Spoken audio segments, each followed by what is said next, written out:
દેશમાં ડેરી ઉત્પાદન ક્ષેત્રમાં જબરજસ્ત ચમત્કાર સર્જાયો છે। દેશમાં રોજ 14 કરોડ લીટર દૂધનું ઉત્પાદન થાય છે, તો તેની સામે રોજ 65 કરોડ લીટરનું દૂધ અને દૂધની બનાવટો વેચાય છે ને આ મોટો ચમત્કાર। દેશમાં રોજ દૂધના ઉત્પાદન કરતાં લગભગ 5 ગણું દૂધ અને તેની બનાવટો વેચવામાં આવે છે અને હવે કોઈને પણ થાય કે આ ચમત્કાર થાય છે કઈ રીતે, તો આ ચમત્કાર કર્યો છે કે દરરોજ 51 કરોડ લીટર જેટલું નકલી દૂધ વેચનારાઓએ આમ દેશના નાગરિકોને રોજ 51 કરોડ જેટલું નકલી દૂધ ગટગટાવી જાય છે અથવા તો તેની નકલી બનાવટોનો ઉપયોગ કરે છે।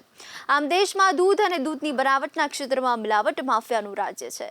આ મિલાવટ માફિયાઓ પ્રજાના આરોગ્યના ભોગે અબજોના અબજો રૂપિયા ઘર ભેગા કરી જાય છે અને અબજોપતિ બની રહ્યા છે। તેમને ફૂડ અને ખાદ્ય વિભાગના ભ્રષ્ટ સરકારી અધિકારીઓ, ભ્રષ્ટ તંત્ર અને પૂરેપૂરું રાજકીય સમર્થન છે, ત્યારે આમાં આખી સિસ્ટમ ગોઠવાઈ ગઈ છે। પ્રજા હેરાન થાય છે કે પ્રજાનું આરોગ્ય કથળે તેની તેમને કોઈ જ ચિંતા નથી। હવે આ બધામાંથી ગુજરાત પણ અછૂતું નથી। કદાચ ગુજરાત તો તેમાં શિરમોરે હોઈ શકે। આજે ગુજરાતમાં દૂધમાંથી ફેટ કાઢી લેવામાં આવે ને એના પછી પણ દૂધ એકદમ ઘાટ કે ફેટવાળું કેવી રીતે રહે છે તેવો સવાલ બહુ ઓછા લોકોને આવે છે। દૂધમાંથી ફેટ કાઢી લીધા પછી પણ દૂધને આ રીતે ફેટવાળું રાખવા માટે ફર્ટિલિટી હાઇડ્રોકેમિકલ્સ નાખવામાં આવે છે। આમ દૂધમાં હાઇડ્રોકેમિકલ્સ નાખી દૂધનું ફેટ વધારવામાં આવે છે। કોથળીઓમાં પેકિંગ થયેલા દૂધમાં ફેટનું પ્રમાણ જાળવવામાં તેમાં હાઇડ્રોજનેટ વેજીટેબલ ફેટ ઉપયોગમાં લેવાય છે અને તેના પછી આ રીતે કેમિકલ્સનું વધારેલા ફેટવાળું દૂધ મહારાષ્ટ્ર, ગુજરાત, રાજસ્થાન અને છેક દિલ્હી સુધી વેચવામાં આવે છે। આ માટે રાજ્યની બધી મોટી ડેરીમાં રોજ કેમિકલ્સ ભરેલી ટ્રકનો મોટો પુરવઠો રાત્રે ઉતરે છે અને ગુજરાતમાં દૂધમાંથી ફેટ બનાવવાનો આ ગેરકાયદે વેપાર મહિનાના 300 થી 400 કરોડ રૂપિયાનું હોવાનું કહેવાય છે। હવે વિચારો કે આ આંકડો વર્ષે રીતસર આરામથી 4000 કરોડ રૂપિયાને આંબે છે। આ પ્રકારનું કેમિકલ્સવાળું દૂધ અને તેની બનાવટ જેમ કે ઘી, માખણ વગેરે ઉપયોગમાં લેવામાં આવતા હાડકાને શરીરમાંથી કુદરત રીતે મળતો માવો બંધ થઈ જાય અને એને જ પરિણામે હાડકાં બરડ થવા લાગે।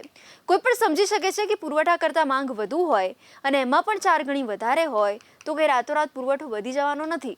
રાતોરાત ઢોરો વધારે દૂધ આપતા થઈ જવાના નથી કે રાતોરાત પશુઓનો પુરવઠો પણ વધી જવાનો નથી।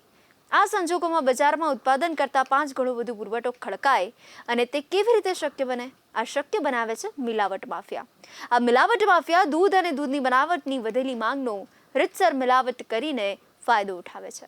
તેથી આજે શહેરીજનો અને અર્ધ શહેરી વિસ્તારના લોકો કદાચ દૂધ તો નહીં પણ જે દૂધના બનાવટો છે, પનીર, ઘી, ચીઝ, માખણના સ્વરૂપમાં ઉપયોગમાં લેતા હશે અને એમાં મિલાવટ 100% નહીં તો 30 ને લઈને 25% સુધી તો હોવાની પૂરેપૂરી સંભાવના।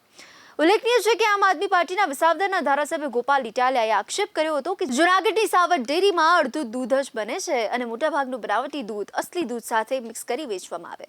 તે સમયે સનસનાટી મચી ગઈ હતી અને એમણે જણાવ્યું કે મારા આક્ષેપ પછી રીતસર મહારાષ્ટ્રમાંથી આવતો બનાવટી દૂધનો પુરવઠો ઘટી ગયો। આમ ગોપાલ ઇટાલિયાએ મિલાવટની વાત કરી રીતસર દુખતી રગ પર હાથ મૂક્યો। પરંતુ આજે હકીકત છે કે આજે ગુજરાતના દરેક નાના શહેરોમાં બનાવવામાં આવતી મીઠાઈ, દૂધમાંથી બનતી મીઠાઈઓ મહદઅંશે રાસાયણિક દૂધ અને નકલી માવાઓથી જ બનેલી। તેથી હવે જો તમે બહારની મીઠાઈ કે માવો આરોગતા હોવ તો 100 વખત વિચાર કરજો, તે નકલી હોય તેવી પૂરેપૂરી સંભાવના છે। આ તો શરીરની પ્રતિકાર પ્રણાલી છે કે જે તમારા આરોગ્યને ટકાવી રાખે છે, પણ જો તમારી પ્રતિકારક ક્ષમતા નબળી પડી તો આ બનાવટી તત્વો આખી તમારી શારીરિક પ્રણાલીને ખોરવી નાખશે। ગુજરાતનું ફૂડ એન્ડ ડ્રગ્સ ડિપાર્ટમેન્ટ કુંભકર્ણની નિંદ્રામાં મસ્ત છે। જવાબદારો માટે તંત્ર કોઈ પગલાં લેતું નથી અને એને જ કારણે રીતસર ફૂડ એન્ડ ડ્રગ્સ વિભાગની આ કૌભાંડીઓ સાથે જાણે કોઈ મિલાવટ થઈ હોય તેવું બૂમાવે છે। બનાવટમાં ફેટ બનાવવા, ઘી બનાવવા, માવો બનાવવા, પનીર બનાવવા માટે ઉપયોગમાં લેવામાં આવતા આ રસાયણનો કારોબાર જબરજસ્ત ફૂલ્યો ફાલ્યો। આવું કેમિકલ બનાવનારો રીતસર ધીકતી કમાણી કરી કરોડો રૂપિયા લોકોના આરોગ્યના ભોગે ઉસેટી રહ્યા છે। આ વાત ફક્ત દૂધના બનાવટોએ જ મર્યાદિત નથી રહી જતી। આ આખી મિલાવટ માફિયાની ચેન દૂધ, દહીં, છાશ, ઘી, પનીર સુધી મર્યાદિત નથી। એનાથી પણ આગળ વધીને મીઠાઈઓ, આઈસ્ક્રીમ, લસ્સી, મિક્સ બરફી સહિતના અનેક ખાદ્ય ઉત્પાદન સુધી લંબાય છે અને આના માટે તેઓ ફેટ પ્રોસેસિંગ વનસ્પતિ તેલ, ઘીનો પુરવઠો પૂરો પાડે। આમ ગુજરાતની પ્રજાના આરોગ્ય સાથેના ખેલની રમત પૂરેપૂરી ગોઠવાઈ ગઈ છે ને એમાં દૂધ ઉત્પાદન કરતી ડેરીમાંથી લઈને દૂધનું સંપાદન કરતી ડેરીઓ, સંઘો, તબેલાવાળા, રાજકારણીઓ, આઈસ્ક્રીમ બનાવતી કંપનીઓને પૂરેપૂરી સંડોવણી છે।